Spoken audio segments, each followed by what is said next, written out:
Welcome into the show. This is Philadelphia Eagles Now. I'm Chase Sr. No matter where you are, how you're tuned in, as always, we appreciate you for making today's show a part of your day. As for what's coming up, going to take a look at the Eagles playoff picture. Philadelphia still in a really good spot, even after that loss against the San Francisco 49ers. What do the Eagles have to do to get the number one seed and home field advantage in the NFC to win the NFC East? We'll take a look at some Super Bowl odds, all that and a whole lot more on the docket for today. But first, if you haven't subscribed, do so right now. And if you want informative, entertaining, and insightful Eagles coverage, that's what we bring to the table. There are so many content options out there, but I believe that our product is special. We have daily shows on the Eagles. We provide you with analysis, news, and rumors. We do live shows and watch parties. This is a platform where you have a voice on YouTube, and join the nearly 70,000 people who call this the go-to spot for their Eagles content. All right, there are 10 ways for the Philadelphia Eagles on Sunday Night Football against the Cowboys to clinch a playoff spot. Let's run you through them because it is certainly a mouthful, but we're here to provide you with that necessary information. Here's how the Eagles can get into the playoffs officially in NFL Week 14. Philadelphia win and a Seattle loss or tie, or a Philadelphia win and a Rams loss or tie, or a Philadelphia win, Green Bay loss or tie, and a Minnesota loss or tie, or if the Eagles are victorious against the Cowboys, the Packers have a loss or a tie and a Detroit loss, or a Philadelphia tie, a Rams loss, a Seattle loss, or 5 more. Philadelphia tie, Rams loss, Minnesota loss or tie, or Eagles level with the Cowboys with the tie, Rams loss, Green Bay loss or tie, or Philadelphia tie, Seattle loss combined with the Minnesota loss or tie, or a Philadelphia tie, Seattle loss, who the Eagles have next week, Green Bay loss or tie, or a Philadelphia tie, Minnesota loss, and Green Bay loss. If you're trying to explain that to your friends and your family members, you can take a screenshot of those last 2 graphics. It was a mouthful, I understand, but the Eagles, to summarize it all, great opportunity this week on the road against those arch-rival Cowboys to clinch a playoff spot. You look at the NFC playoff picture. Again, even after that defeat, in which Philadelphia got dominated by San Francisco, they are still the number 1 seed and in that top position in the NFC. 10-2 record, still the best record in the National Football League. The thing to factor in here is that the Niners own the tiebreaker. So if Philadelphia and San Francisco finish the regular season with the same record, the Niners will have the better seed because they won the head-to-head matchup. I don't take the Detroit Lions all that seriously. I think there are massive holes on that defense, and can Jared Goff win a big game, especially on the road in the cold against Philadelphia? I have my doubts.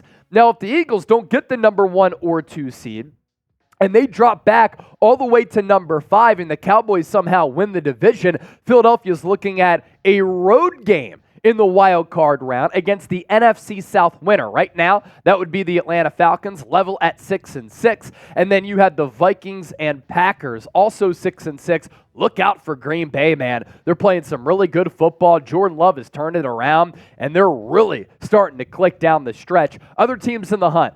Rams and Seahawks, both 6-6, but the Rams swept Seattle, so they own the tiebreaker there. And then at 5-7, Tampa Bay, as well as New Orleans. From the NFC playoff picture, we then transition to the NFC East Standings. If the Eagles are able to get back on track after that Niners loss and beat the Cowboys, pull off the season sweep, it pretty much becomes impossible for the Dallas Cowboys to come back and win the division. And we're going to take a look at the Eagles' remaining schedule coming up here just around the corner. But Philadelphia, its last 3 games, Giants, Cardinals, Giants. So these 2 games coming up against Dallas and Seattle are really, really important. But Philadelphia, I think, is still looking down the barrel at 13 wins this year. And it's hard to imagine, it's hard to envision that they would be the 5th seed with 13 wins. So I'm very confident in this football team. And they played 3 games in 13 days against Kansas City on the road, Buffalo in overtime, and San Francisco. I think that's why they looked a little bit slow. That's why they didn't match the physicality of San Francisco. And as A.J. Brown said, did not match the intensity of the Niners in that NFC Championship game rematch. Super Bowl odds updated going into Week 14 because San Francisco got that win and scored touchdowns on 6 consecutive drives after the Eagles took that 6-0 lead. Niners, number 1 in Super Bowl odds, plus 320. Philadelphia Eagles at plus 550. The Chiefs, even though they've had all these offensive struggles, at plus 650. Miami Dolphins 7-1 odds. Dallas Cowboys at plus 850. And I think people are sleeping on the Baltimore Ravens here. I think that's a good value play. Lamar Jackson in Baltimore. That defense has been awesome. Lamar finally surrounded with a good semblance of weapons. Ravens checking in at plus 850 right down the road, I-95. So with that, I ask you this.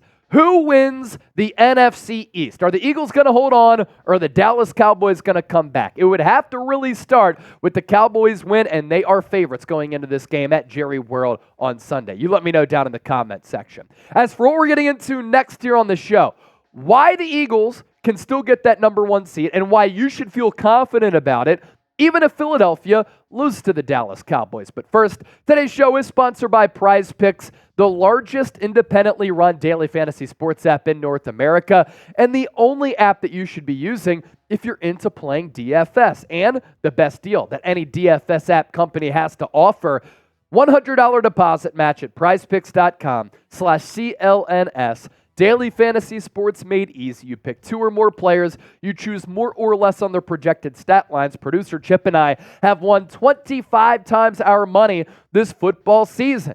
Here are producer Chip's picks going into Sunday, and my boy has been on a heater. A.J. Brown, more than 78.5 receiving yards. Hassan Reddick, let's give him a sack, more than 0.75. Jake Elliott, more than a field goal and a half, because that Dallas defense knows what this Eagles offense likes to do well, and this Eagles offense has been so spotty. And then C.D. Lamb, he was so good against this ailing Eagles secondary in Week 9. I feel like it's a shoe-in, more than 89.5 receiving yards. One more time, it is prizepicks.com/CLNS. That link is available for you in the comment section and in the description of this video. We care about you. We want you to get that $100 deposit match, so smash that link. In my humble opinion, I think these are the only 4 teams who are threats to get the number 1 seed. And honestly, I don't take the Cowboys or the Lions as much of a threat, but mathematically, it is still possible. I think right now, it's a 2-horse race for home field advantage in the NFC. It's either going to go through Lincoln Financial Field in South Philadelphia, or it's going to go through Levi Stadium in Santa Clara, just outside of San Francisco. The Niners' remaining schedule here. They already beat the Seahawks on Thanksgiving. They take on Seattle again on Sunday. A lot of you are going to be scoreboard watching and doing some scouting for that game. And then the Niners go on the road against the Arizona Cardinals. That game becomes a little bit more difficult because Kyler Murray's playing solid football coming off the torn ACL. They just pulled off the upset against the Pittsburgh Steelers. Very difficult game at home awaits for the Niners against the Baltimore Ravens. Then they go across the country to play the Commanders, and then they round out the regular season at home against the Los Angeles Rams. Eagles' remaining schedule. 2 difficult games coming up. On the road against the Cowboys, who always play them tough, of course. And then Seattle, who is always proven to be a tall test for Philadelphia, really since I've been alive. And you have to go on the road to the Pacific Northwest to take on that football team that at that point is going to be desperate and playing for its playoff lives, because I don't think Seattle is going to pull off the upset against San Francisco. So those 2 games for Philadelphia, definitely difficult. But then they had the luxury after this brutal stretch of KC, Buffalo, San Francisco, Dallas, and Seattle, with those games being condensed, but also San Francisco and Dallas having the rest advantage against Philadelphia to round out the regular season with Giants, Cardinals, and Giants. By that time, those teams will have nothing to play for. Philadelphia will have playoff seeding to play for, and I think that they could pull off the 3-game sweep right here. And why I don't think the Dallas Cowboys are going to get the number 1 seed and win the NFC East. First of all, we are now in December, and this is when the Dallas Cowboys always choke, crater, and fold. And then we go into January, and for the last nearly 3 decades, the Cowboys have always choked on their own throw-up. So even if the Cowboys beat Philadelphia on Sunday, the 10th of December. Look at the remaining schedule here for Dallas.